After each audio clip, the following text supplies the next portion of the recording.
Yo, my name's Ishva.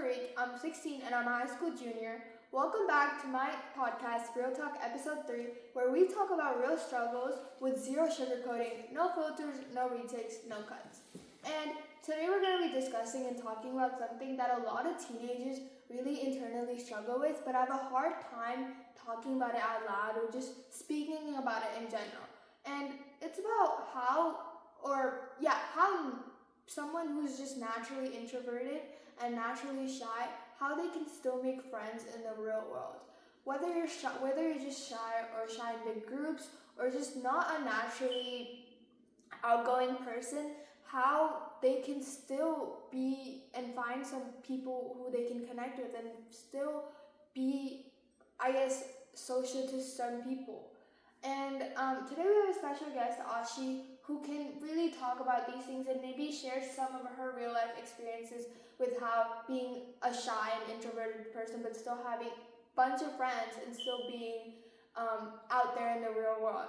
So Aashi, thank you so much for coming and joining me. Thank you for inviting me. Okay, so I just want to start off with the first question. A lot of people assume that making friends is about just being completely open and just putting yourself out there, but that can be really, really hard when you're just naturally shy. That's how you've been your whole life, and it's almost impossible if you are someone who's introverted. Can you talk about how making friends can feel so overwhelming for people who are like that and for people who are just not outgoing? Well, like you said, people who are extremely shy and have been introverted the entire life, it can be super hard to fit into social groups because they might feel judged, they might feel like they don't fit in with people, they might feel like they can't make friends that easily or they don't have that many friends. And I feel like that can just get overwhelming for some people in social situations. Like you have an expectation to have friends, to meet new people, but it can just be so nerve-wracking for some people, as you don't know if they have the same interests as you. You don't know if they like the same things as you. You don't know if they actually want to be friends with you. So that overthinking can make a lot of people not want to be socially active or be extroverted. And also I understand because a lot of people, when you first meet someone, you always want a good first impression, but a lot of people are just so internally shy that they're too scared to even make a first impression on someone because they always think because people might judge you. And so adding on to that, was there ever a time where you felt completely left out or where you felt like you didn't have anyone or you didn't have a friend that you can talk to? And what was that like? And if you do have someone who's going through that and if you didn't have a personal experience, what would help you change that about someone else? Well, during my childhood, we moved a lot, moved countries a lot. So I think once we finally settled here, it was pretty easy to make friends at my old school, but then we had to move again to a new neighborhood. And that became extremely challenging to make friends, as people in the grade levels before have been friends for many years, and just trying to fit in with a brand new group, a brand new social community became extremely difficult. And so I think the first step that I took was find people that were identical to me, or find people that I could relate with. So I'm brown, and we have a huge brown community in my school. So the first thing I sought out was people that I can relate to, being my my religion, my ethnicity, my culture. So that was the first thing I did. So just find common interests and common backgrounds of people, because I feel like that's, if you don't know the person, I think that's one of the most main things you can talk about with someone you don't know. And the second thing I did was find people that have the same interests as me. So some of my hobbies related to some of my hobbies are similar to a lot of my friends' hobbies, and that's how we usually get along. That's how our conversations start with.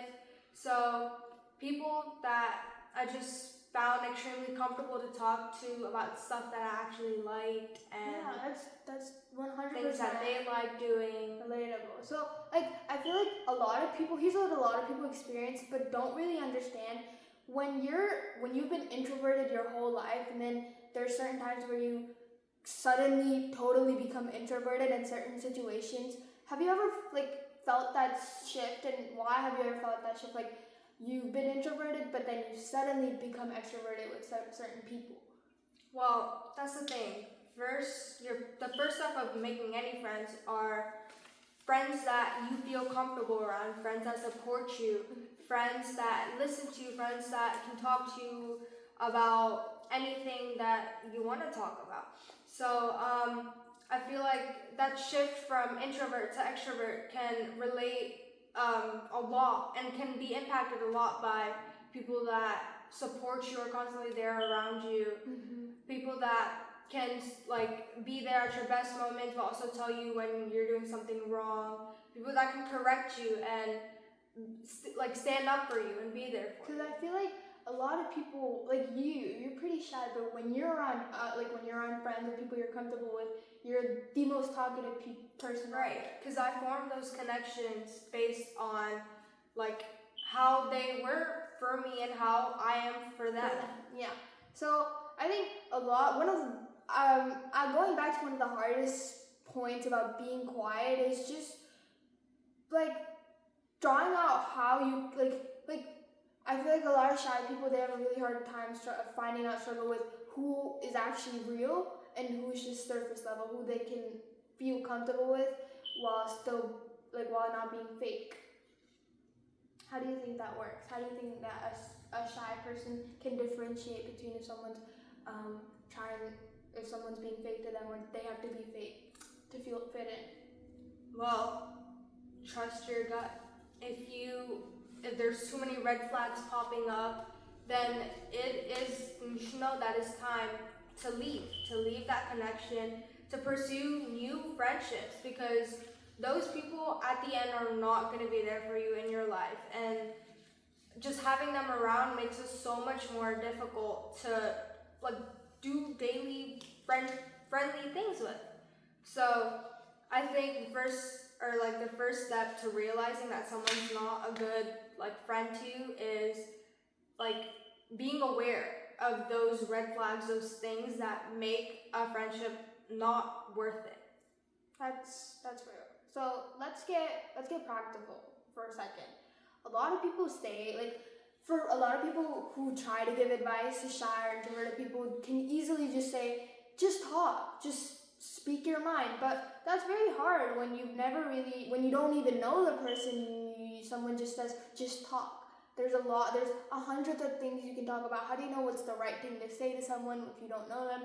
How do you just know? Like, what are some ways introverted people can try forming a connection with someone without having to fake being extroverted? Like, there's a lot of times where I feel like I have a hard time connecting to someone in the first time without being fake or without agreeing with someone that I really internally don't agree with. How do you change that? How do you make a connection if you're shy? How do you make a connection with someone without trying to act fake or having to act fake to fit in? Well, the best thing you can do is just talk. Just talk to them. Find out more information about the people that you want to be friends with. It's okay if you don't it's okay if you don't agree with everything that you find out about. But those certain points that you find like relatedness to, that could be the points that you like stick yourself to, attach yourself to, and based off of those points you can build up your friendship, increase that level of connection. So you don't always at the first time have to agree with someone. Exactly. Because just agreeing with all their ideas isn't just gonna make someone want to be friends, because that's another way someone can take advantage of. If you're completely always agreeing with them, always going as to what they say, then that's a way of someone to feel like, oh, like obviously they're gonna agree with everything I say, and then they will start using that against you. So I feel like a lot of shy people can actually stand their ground if they don't agree with something. That doesn't mean the other person's gonna dislike you. It's just gonna make them more feel like you have your own opinion.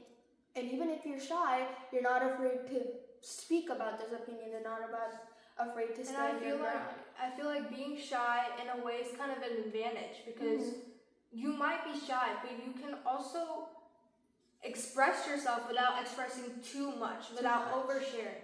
And I feel like those shy people are the ones that succeed the most in making those friendships, because when you first meet someone, they don't overshare. But as time goes on and you feel more comfortable, you feel more supported by that friendship, by that person, that's when you can like try to share some things that you don't usually share with that person. And that right there is gonna build that connection, that trust that you have with a friend.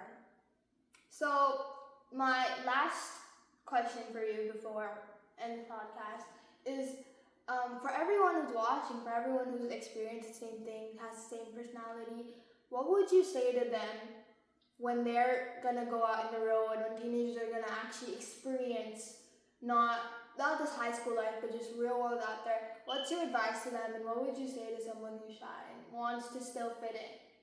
So, like I said, it's always good to meet new people, to express yourself, but don't say too much. Not overshare. Don't trust people until you know that they can be trusted. I feel like those friendships are what's gonna make it last, like, worthwhile. Those friendships are gonna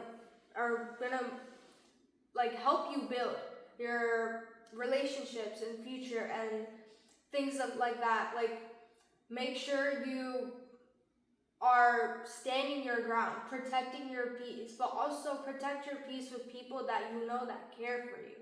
People that you know that are real. Going back to everything that's been said in other podcasts, protecting your peace. I feel like that's the main key root to every solution. And I feel like protecting your peace and having someone else who can respect your peace and respect that you're protecting your peace while still knowing how you are as a person, while still knowing you're shy, introverted, and you want to protect your peace. You want to have friends that can like support you, but also tell you when you're not right in something. You want your friends to encourage you, but also tell you when you're doing something wrong, something that you shouldn't be doing. Making sure that you're doing like right from wrong. You want to have friends that can inform you about 100%. And I think we found the best person to talk about this. Thank you so much for sharing your experiences. I feel like with this, a lot of teenagers will connect, because a lot of people really, really don't talk about it. It's very surface level. It's very like, oh, that's just their personality. That's just how they are. And a lot of people just take that and don't try to make an effort to talk to them, because it's not always one way. I feel like it should go both ways. But I think this was really, really helpful. Thank you so much for watching. And anybody out there who's shy, there's nothing wrong with you. It's not you. It's just the feeling of connection and just trying to be a little bit more bold and more confident with yourself. Doesn't mean you have to open up completely or completely say something. You just have to be more confident in yourself and just find common ground with people that you feel comfortable with. And being shy is not a weakness, it's a wisdom in a way.